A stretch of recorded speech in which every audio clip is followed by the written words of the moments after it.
সরকারের সমালোচনা করা, সরকারের সমালোচনা যেটা সেটা মোটেই জায়েজ নয়, এবং এটা সালাফদের মানহাজ, আদর্শ নয়।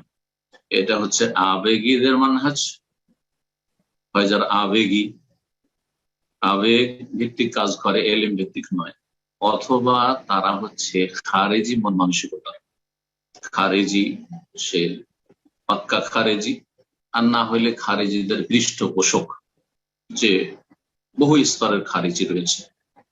তো স্টেজে, মেম্বারে, আর তারপরে জনগণের সামনে সরকারের দোষ-ত্রুটি তুলে ধরবে, এই দিয়ে কোন জাতির কল্যাণ হয়নি, আর সরকারেরও কোনদিন সংশোধন হয়নি, বরং সরকার আরো উল্টো এর জন্য অ্যাকশন নিয়েছে এবং দমন করার চেষ্টা করেছে। এটা আজকাল কোন আলেম সম্পর্কে যদি স্টেজে খোলাখুলি বলেন তাও তো সংশোধন হবে না, কিন্তু তাকে যদি ব্যক্তিগতভাবে বলেন তো সহজে সংশোধন হবে, আল্লাহর ভয় আছে। তাহলে সরকারের কথা কি বলবেন? দুনিয়ার যারা এমনি সাধারণ লোক আছে, সাধারণ লোক যারা পয়সাওয়ালা, সরকারি কোনো ক্ষমতা তাদের হাতে নেই, তাদেরকে দুটো লোকের সামনে যদি বলা হয় যে আপনার এই ভুলটা আছে, তো তার ভিতরে পুরোপুরি অহংকার কাজ করবে, পয়সার অহংকার কাজ করবে, প্রভাব তার যে রয়েছে, ক্ষমতা রয়েছে, তার অহংকার কাজ করবে, মোটেই মেনে নেবে না। মানুষের একটি বদ ফিতরাত হচ্ছে, বদ চরিত্র হচ্ছে যে মানুষ হক কথা মানতে কষ্ট পায়। তো যাই হোক, এদিকে না গিয়ে আসল কথা দিয়ে ফিরে আসি। সেটা হচ্ছে যে আহলে সুন্নাত ওয়াল জামাতের শুরু থেকে সালাফদের, সাহাবায়ে কেরামদের, তার আগে কোরআন এবং হাদিসের শিক্ষা এই নয় যে সরকারের বিরুদ্ধে বলতে হবে। বিরুদ্ধে শব্দটি কোথাও নেই, সরকারের বিরুদ্ধে বের হওয়া নয়, কথার দ্বারা।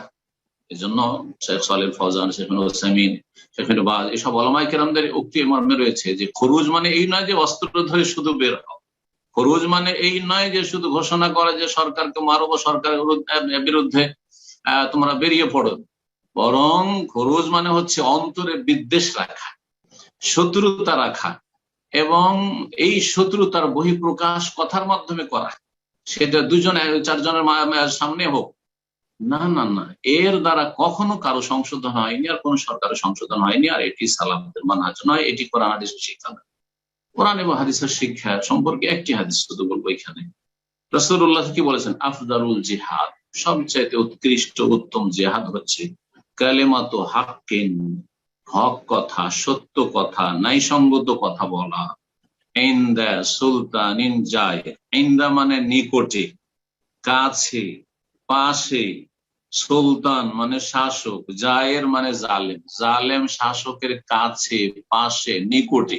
তাহলে যে নিকটে বসতে পারবে, পাশে যেতে পারবে, কাছে যেতে পারবে, সে তাকে বলবে। এটা হচ্ছে আফজালুল জিহাদ।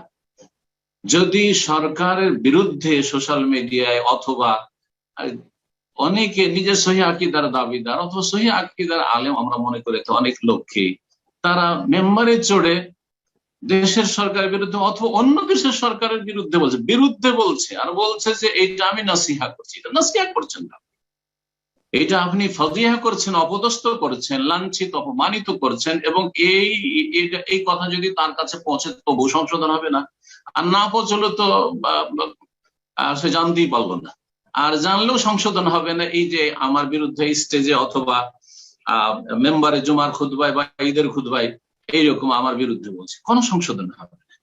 কিন্তু ইনদা পাশে গিয়ে যতই বড় জালিম হোক না কেন, যদি পাশে গিয়ে বলেন, যাদের সেখানে যাওয়ার ক্ষমতা আছে অথবা যাতায়াত আছে, সবাইকে বলতে হবে জরুরি নয় যে আমাকে বলতে হবে। আমাদের সে মানুষ মনে করে যে আপনি আলেম হয়েছেন অথবা আপনি সোশ্যাল মিডিয়াতে দু চারটা ডান্স দিচ্ছেন, কিছু শিখাচ্ছেন, তো আপনাকেও শেয়ার করতে হবে, আপনি কিছু বলছেন না কেন, নীরব রয়েছেন? না না, যদি গোটা দেশের একজন কোন শীর্ষস্থানীয় আলেম, দ্বীনের খাদেম, মুখলেস মানুষ সরকারের কাছে পাশে বসে যদি বলে ভালোভাবে, যাতে সংশোধন হয়, যথেষ্ট। সবার পক্ষ থেকে বারিয়াতি জিম্মা, দায়িত্ব আদায় হয়ে গেল। এটা হচ্ছে সালাফের মানহাজ, এটা হচ্ছে সালাফের মানহাজ। এই কথাগুলি কে শুনবে, কে মানবে? যার কোরআন এবং হাদিসের সামনে আনুগত্যের অভ্যাস আছে। আর যে আবেগে, সে মানতে চাইবে না। কারণ সে এলেমের ধার ধারে না, সালাফদের আদর্শের ধার ধারে না। আর যারা খারেজি আর খারেজি মোনা, তারাও এগুলোর ধার ধারবে না, কারণ তারা এইসব নিয়ে রাজনীতি করতে চায়, সুযোগ পেলে রাজনীতি করতে চায়। সোশ্যাল মিডিয়ায় হইচই হইচই করে চলো আমাদের পক্ষে কিছু লোক আসুক, আর সরকার সম্পর্কে বিদ্বেষী হোক, আর সরকার বিরোধী মনোভাব দেশে তৈরি হোক, এর নাম ঐক্য। এই যে ঐক্য, ঐক্য আমাদের ছিল দাড়িওয়ালা টুপিওয়ালাদের মধ্যে ঐক্য ফাটল ধরাতে দেব না। এই ঐক্য কোন ঐক্য? এদের উদ্দেশ্য হচ্ছে সরকার বিরোধী ঐক্য। আসলে সরকার বিরোধী ঐক্য এটা ইসলামে নেই মোটে। সরকারের পক্ষে থেকে ইসলামের কাজ করতে হবে, সরকারের সাথে থেকে নাসিহা করে ইসলামের কাজ করতে হবে। আল্লাহ যেন আমাদের সকলকে তৌফিক দান করে।